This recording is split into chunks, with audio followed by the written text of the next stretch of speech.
Welcome to the Circuit of Success Podcast. The Circuit of Success Podcast. With your host, Brent Gilliland. Brent Gilliland, Visionary Wealth Advisory. The Circuit of Success Podcast. Let's start the Welcome show. to the Circuit of Success. I'm your host, Brent Gilliland, and today I've got Brent Pohlman with me. Brent, how we doing? Great, Brett. Yeah, looking forward to this. Brent and Brett all together here. I don't know about you, but I get called Brent all the time. I get called Brett a lot too, so I can relate. Yeah, exactly right. So you are the owner and CEO of Midwest Laboratories, over 300 employees out in Omaha, Nebraska. Got an unbelievable business you guys have built there. I think your dad started it, and now you are the CEO and owner of that company. And you also are an author of a book called Leaders Look Within. And so excited to talk to you about that stuff today, Brent. But if you can, before we dive into all this great stuff we're going to chat about, help us, what's made you the man you are today? Oh gosh, I would say surrounding myself with great people. It starts with my wife and my 5 kids at home. They've been my best support. Obviously, my father, who started the company, saw something in me that he wanted me to continue his legacy here. And I just think I have a fantastic staff, and I'm just grateful every day that I get to wake up and come in here and just really be a part of something special here at Midwest Laboratories. Yeah, and so tell us a little bit, give us the high-level view for those listening that may not know who Midwest Laboratories is, what exactly you guys do, and how you're making a difference in the world. Yeah, we're an analytical testing lab, and we're in 3 verticals: agriculture, environmental. So we do soil testing, plant testing, water testing. And then on the human health, we do food testing. And on the animal health, more on the feed and pet food testing.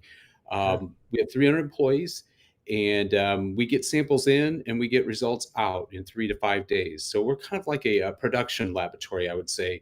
Wow. People are counting on us for their they send their samples in for various reasons, and they need that information to move forward on a management side, whether it's a product, whether it's any quality of ingredients, all kinds of reasons. But being that diverse, again, helps us meet a lot of client demands. And we're continuing to grow rapidly, and we're in the process of moving, which is a big thing for us right now. Wow. And you mentioned before we started recording the number of samples. So help people understand the magnitude of what goes on here and how much stuff you're processing on a daily basis. Right. We started on the agricultural side.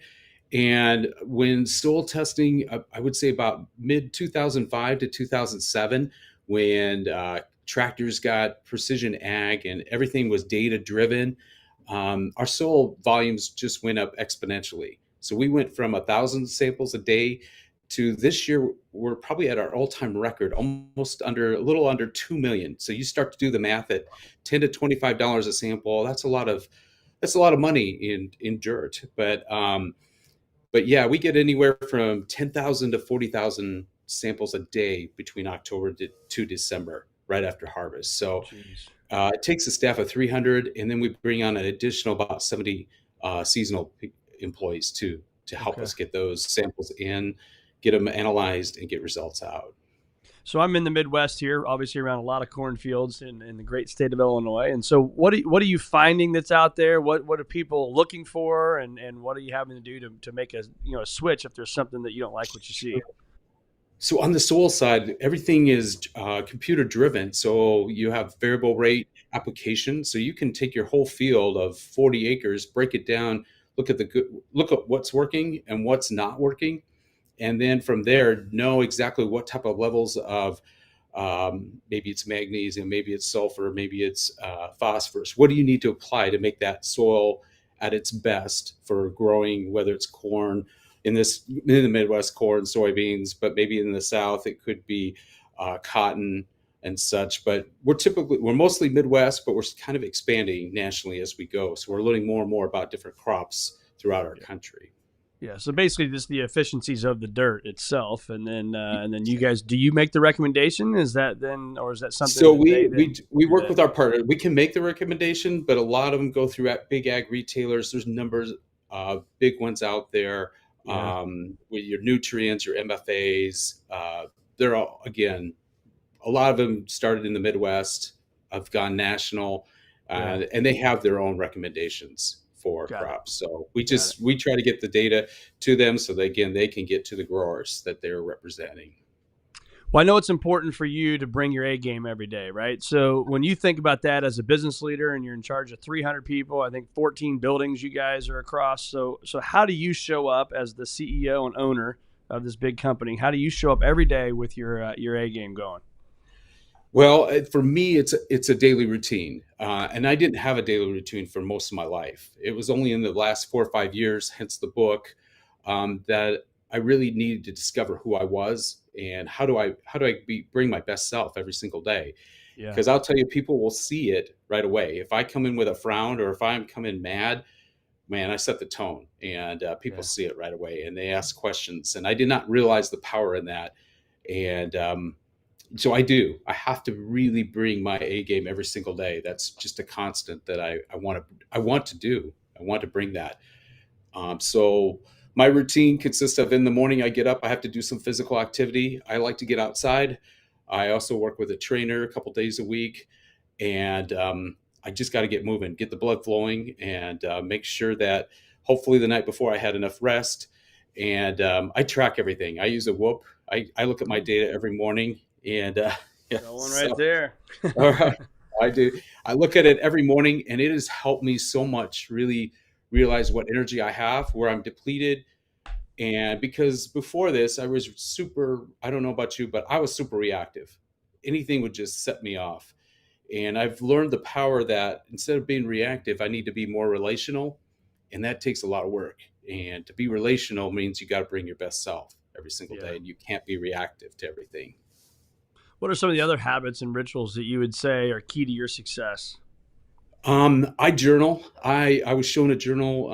I attended a mastermind a while back, and I journal every single day. And one of the things, I think one of the best things that someone showed me was, yes, we have our top three things, maybe our intention for the day, what I'm grateful for. And I track wins every single day because there are wins every single day if you track Mm-hmm. it.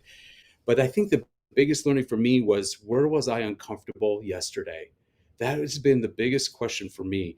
And what it's really done for me is those things that are weighing on me, I take the power out of them by writing them down right away. And then I can determine, do I spend time on this? Is this something real? Do I need to follow up? And the joke is here, when I'm in a meeting and let's say you got five people in the meeting, and someone says, "Hey, I think everybody in here deserves a 20% salary increase." You'll see me take a huge deep breath, slow down, and just say, "Okay, tell me more about this." Whereas before I would have said, what the heck is that? Where's that Right. coming from? Why are you saying that? So again, I think the power in all this is we bring our best selves by trying to understand the people around us, and growing awareness. I mean, that's what I've seen through this whole thing, is just growing intense awareness of who I am and the people I work with around me, and what are they bringing every day. Yeah.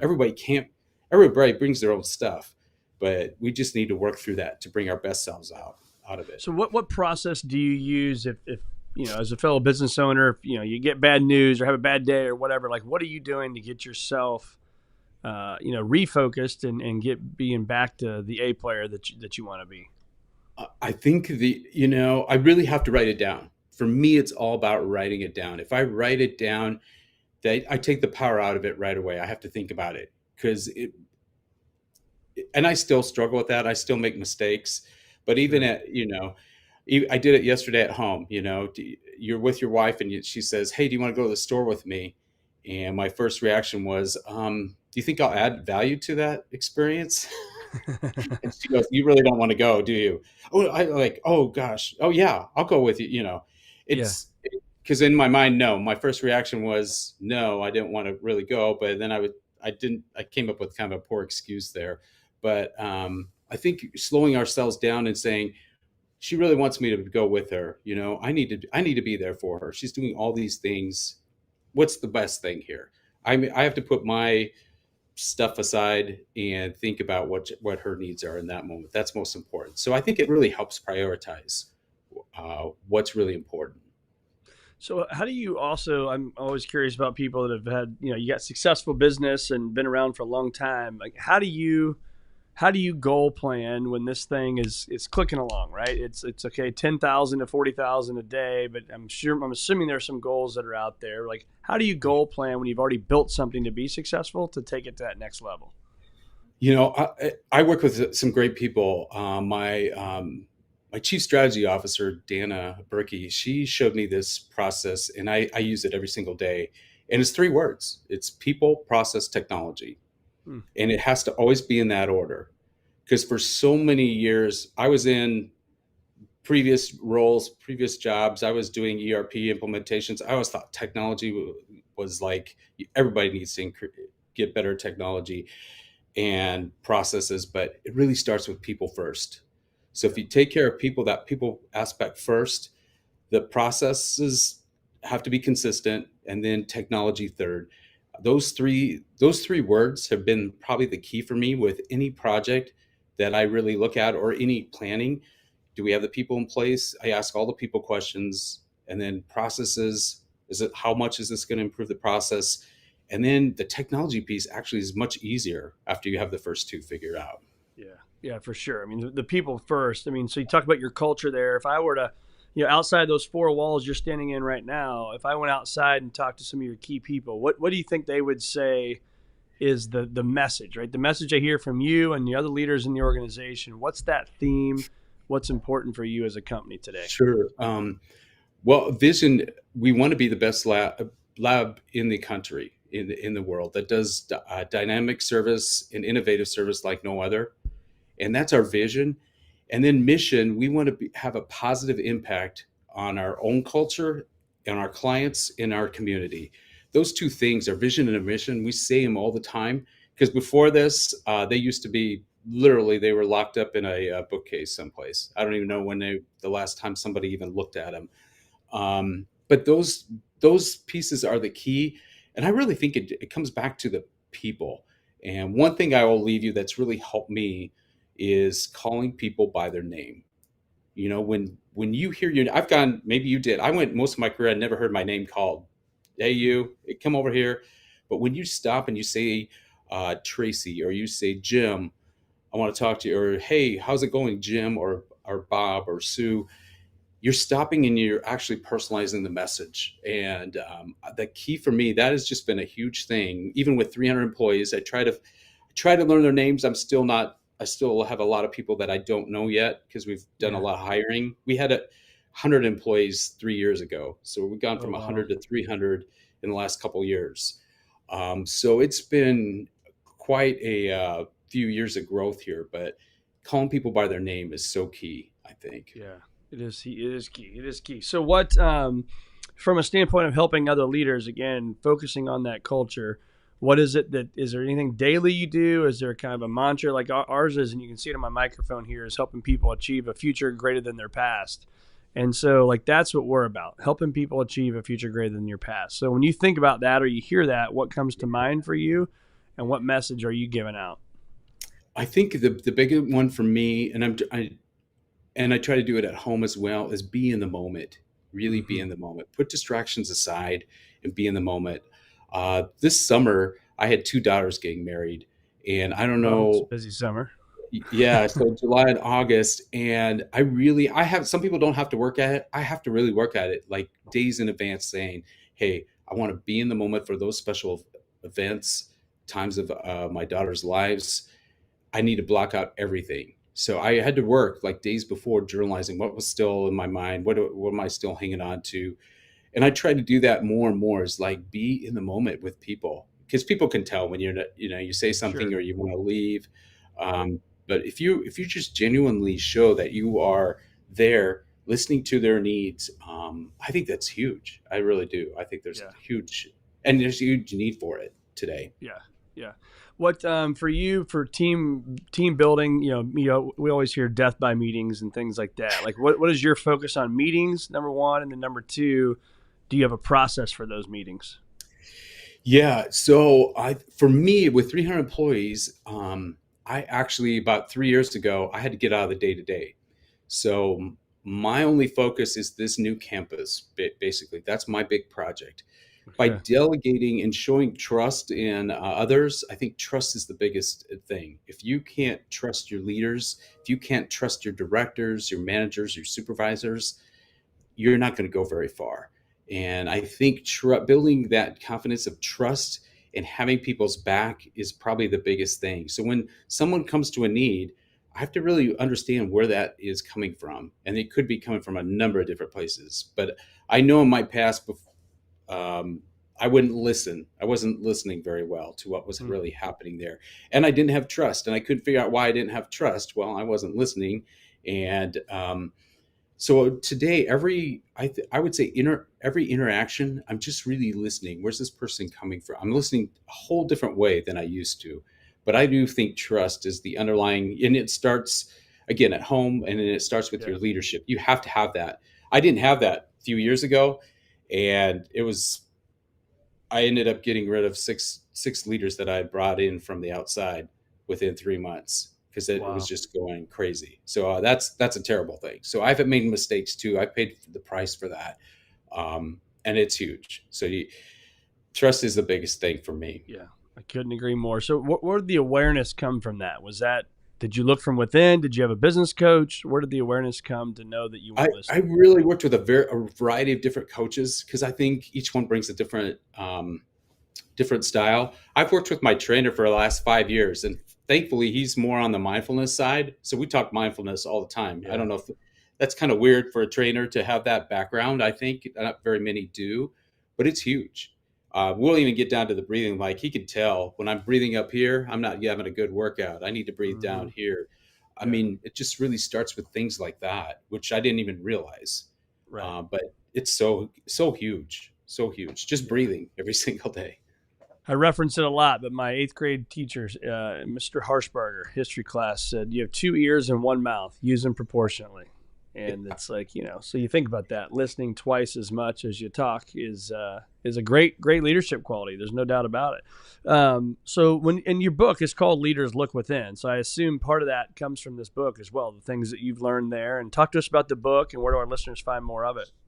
Sure. I don't know about you, but I have like 1,000 books at home on management, Yeah. leadership. Here's the 12 steps to be an effective leader. Here's the eight Yeah. steps to be the best manager you can. I probably read all kinds of those books, and nothing really resonated with me that I was really going to carry forward. And again, who am I to write a leadership book? There's many great leaders out there. So I think what I really discovered was leadership is personal. It's super personal, and it has to come from the person has to find it themselves. So I had to dig deep, and actually writing the book helped me. I used a ghostwriter in the beginning, and I had to dig some stuff that I didn't wasn't dealing with. I was again super reactive, but I didn't know where my thoughts were coming from. I didn't even really have a strong why. I thought I did, but it would come and go like the wind.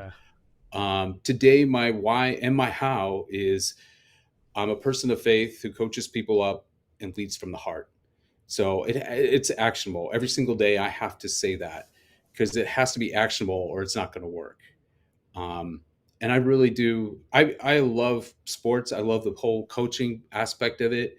And again, getting the best performance out of your people, it's trust. It's a lot of the things that work well, not only in the sports world, but in the business world too, as Yeah. well. Yeah. There's no doubt about that. So what are you doing from a coaching standpoint? Like for me, I have clients that we coach and as well and advisors and stuff, but I love the start, stop, continue. Like what I need to start doing, what I need to stop doing, what I need to continue doing. Right. And I think if you really look inside and kind of leaders look within, like your book says, that's a powerful, powerful homework assignment, if you will, right? To go Yeah. and figure out those three things. So for you, is there a one-stop shop thing that you like, hey man, if I had one question or one little deal I could coach people with, what would it be? It's a great question. I would say first off, the biggest question is how did you get to where you were today? Ask yourself, how did you get to where you were today, and figure out why are you here today? How did you get to this place? What does that mean? What does that look like? Because then from there you can go back and you can just say, this is where I get that, or this is how I want to be. And then you need to look forward. I think as a leader, I'm a futuristic person. I have to kind of be pulled back every once in a while too. But what does this look like going forward? And I would say I'm still working at that. Um, right now, I'm 58. The word succession plan, somebody said that, and at first my first reaction was, oh, I don't ever want to do those things, succession plan. Right. But now I'm like really excited. It took me this year finally to get excited about a succession plan, which says, hey, in 10 years, I want this, and this for the company, for myself, for my family. Yeah. This is exciting. This can happen. And then you really visualize it and you say, this is going to happen. And you bring others aboard. I think that was it. By me getting out of the day to day and being more strategic, you really freeze yourself up to think, because you are the person. People want to know where you're going. They don't care what happened yesterday or the day before. But if you say, the future looks grim, I don't think we're going to do very well next year. I would never say those things. But unless they're really super true, you got to be authentic too. But you got to really watch what you're doing. People are watching all the time. So I think where you've been, where you are now, and then into the future, what do you want? What do you want 10 years from now? And really visualize that and get excited about it. Don't look at it as some, like, I don't know, a checkbox item or something that I have to do, or just really take it to heart. You'll be amazed the power and the ideation that comes out of that. Yeah, well, I think you're working in your brilliance, and you talked about your faith earlier, and it's, the Bible says, without a vision, people perish, right? And so you've got to be able to show a vision to your workers, to your employees, to your teammates, and that vision is huge, to see where you're going. And I think clarity precedes mastery, and so I think you working in your brilliance and doing what you're doing, that's why it's working. That's why you've tripled the size of the company in the last 3 years. So here, I'll give you a great example that's happened because of that. And this is going to happen in 2024. Healthcare costs are going through the roof. We met with our broker. Their only response to us was, you need higher deductibles for your employees. You need higher copays. Costs have gone up 200% in the last 3 years. And we said, you know what? We said, no, there's got to be a better way to do this. So what we are doing starting January 1st is we have a medical office on site for our employees. We're going to have 3 times a week, doctors, 1 doctor, 2 nurses. Our employees can use the facility here. It's prepaid, and we're going to save on that because primary care visits are $200 to $300. We take a hit every time they go to the doctor. It's $200 to $300. We're self-insured. And then if they go to urgent care or hospital, obviously then it's $1,000, $5,000. Right. We could get hit. But by bringing the medical care team here on site and having access to our employees and their families, they can go in there, because we wanted to keep deductibles low. We wanted to keep copays low. In fact, they're not even going to pay anything for this. And that's the only way we saw as how do we control these costs with healthcare. I'm clapping for you right there. That's a big deal. That's kind of a mind blowing thing to think about. So now let's walk through that. I'm an employee. I work at your company. I've got the sniffles, or I've got whatever, right? I need to go see a doctor. I can go in, walk out the door, go to another building right there on campus, and I can go see a doctor that's there for me or my kids or my wife or whoever. Right there. Yep. That's amazing. So how does that, do you have to start like a clinic? Does that mean, I don't understand even the business side of that. We met a guy that who also has that same concept. He's on the medical side. He doesn't like insurance, and his staff, we can go to his side or we can go to our side here. And he's about like 2 miles away, but we're partnering with that company. So they do everything. They do all the medical work for us. They do and he wants to change healthcare. So when you find a visionary guy that has same values, same purpose and vision, it's amazing. I couldn't. We had a lunch and learn for our employees. Typically, we'll get maybe 10 to 20 employees to go to a lunch and learn. We had over 85 of our 300 people for this lunch and learn because they wanted to understand. And the whole key to this is engagement. Is we got to get them to use this so we can drive the cost down. But we still have our other insurance, obviously, for the major things. But we just feel this is just I think it's a pretty innovative way. Oh, 100%. That's awesome. So how did that idea come about? I always love how big ideas happen. And then to have the fortitude to go out and do it? I think it's really the leadership team that I work with. We're really people driven. We don't like to hear no. They wanted to put us in a captive. They wanted to do the things that are everything that's known in the insurance industry. This is the way it's supposed to be done. And we kept saying, no, there's got to be a better way. No, there's got to be a better way.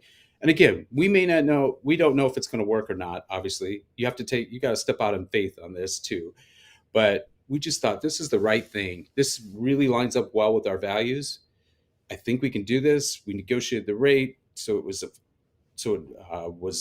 somewhat affordable. I don't know what's affordable in healthcare these days, Right. but I think really holding strong to our values, because at first the broker didn't want to do it, the insurance, and we had to dig deeper. Where are all our costs going? And we learned too much, probably learned way too much. Yeah. And nobody was going to change it. That was the problem. No one was on that side of the things was going to do anything to drive the cost down. So then that's when we said, let's do this and let's see if we can do this. And we looked on campus, what's the best centrally located place to put this clinic? And the more we talked to our people, at first they didn't even know, because today most of our young people don't even have primary care physicians. Right. The world's changed. They just go to the urgent care whenever they need it, or emergency room, or whatever. And we had a rich plan. So we had low copays and low deductibles. So there was no incentive to do that. But I really think it's going to work. I really do believe it. And I really like this model a lot. And the owner, I know him too, and he's got great value system. So I really do think it's a win-win for both of us. Well, I mean, you think of that. Let's replay all that stuff. So there's trust, there's respect for this person, there's a values connection, which we always talk about at Visionary Wealth Advisors. When there's not a values connection, it's not going to work, no matter what you try to do. So we also have that. And then you talked about your people, your process, and your technology. You're focusing on people, right? There's a process. It's going to be here 3 days a week, blah, blah, blah, blah, blah.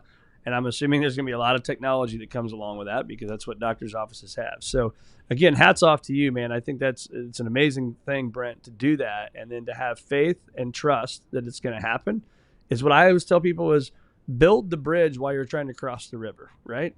Build the parachute while you're jumping out of the plane. You don't know exactly what's going to happen. And 3 months, 6 months, 9 months from now, there's going to be like, we should have done this. And then you pivot, right? And you make a change. And is that a core belief that you're okay with that type of decision making? Yeah, absolutely. Absolutely. We're going to learn through this process. We're not going to get it. I know we're not going to get it right. You never get it right the first time, but you got to start someplace. And it does. When you line up to your point, if you get the values in place and you work with somebody you can trust, there's a better chance of that working. Yeah, that's great. I think it's just a phenomenal process that you guys are going to go out and do. And I think so many people though want everything to be perfect from the get-go, and it just doesn't work, right? I mean, you laugh because I would laugh too. It's like so many people you hear them say, well, I got to do this, this, and this, and it's like, well, come on, man, just take action. I'll tell you another one. We're moving to a new campus. So last year I get the bill, crazy inflation, crazy costs. Yeah. We're $100 million off between myself and the contract. That's a big number. That's a big number. That's a big number. I said, you know what? We got to stop. We needed a whole new plan. So we spent a whole year trying to get to that place. This year took a different direction, and we're working through it. We're almost done with the design. I don't have the estimate yet, but it's going to be so much better. I can already tell going through that as you learn through those processes, and you learn the timing. But $100 million off, you guys, no, I can't do that. You guys are out of your mind.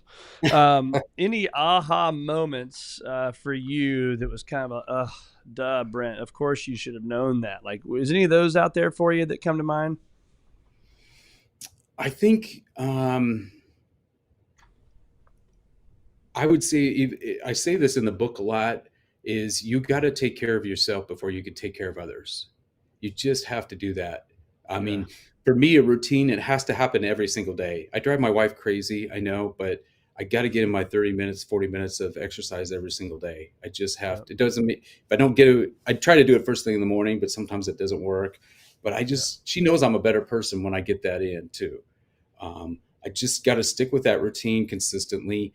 And when you do that, when you take care of yourself, then you can take care of others. If you don't take care of yourself, I don't know how you can take care of Yeah. the rest of the people. And I feel a huge responsibility with 300 people here. I do Oh, feel absolutely. responsible for themselves, their families, their dreams, their futures. I want them to have that.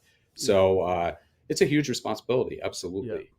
Yeah, I look at it from a standpoint, especially this time of the year. I look at, Christmas coming up and the people that work for you, like you're responsible for those presents under the Christmas tree, right? Santa Claus coming to town and all that stuff. It's like that's what you're responsible for these employees, is to deliver for them so they can provide for their families. And so it's always a good time for me to, sit back, be thankful, and enjoy that. I have a cool story on that too. So about 6 years ago, my mom passed away from cancer, and I didn't want my dad to be alone. And so we were at we went to this convention in another state, and we walk into this coffee house, and there on the wall on this chalkboard, it said, "How can we pray for you?" And I looked at my dad and I said, "I think Mom's trying to tell us something." So now if you come into our main entrance of our building, right there is a prayer wall on the side. Our employees, our clients, our vendors, anybody can write a prayer petition, because I think prayer is non-invasive, and it just says, "Hey, we're here for you." And that was really awakening to me when we saw that. So I walk in, I needed to pray on ABC. I just literally write it with like a marker or a pen or something on the wall. Yeah. That's cool. That's very cool, man. These are great ideas. I love this, Brent. Where do our listeners grab the book? You could grab it right now on Amazon. I'm kind of going through a redo with my website, but Amazon right now, just search Brent Pohlman. There's not too many Brent Pohlmans on Amazon, and you can buy the book there. And I really appreciate you having me on your show, Brett. This has been great. Absolutely. Yeah. Thanks for being on the Circuit of Success, Brent. Tons of takeaways for me, man. Really appreciate the time.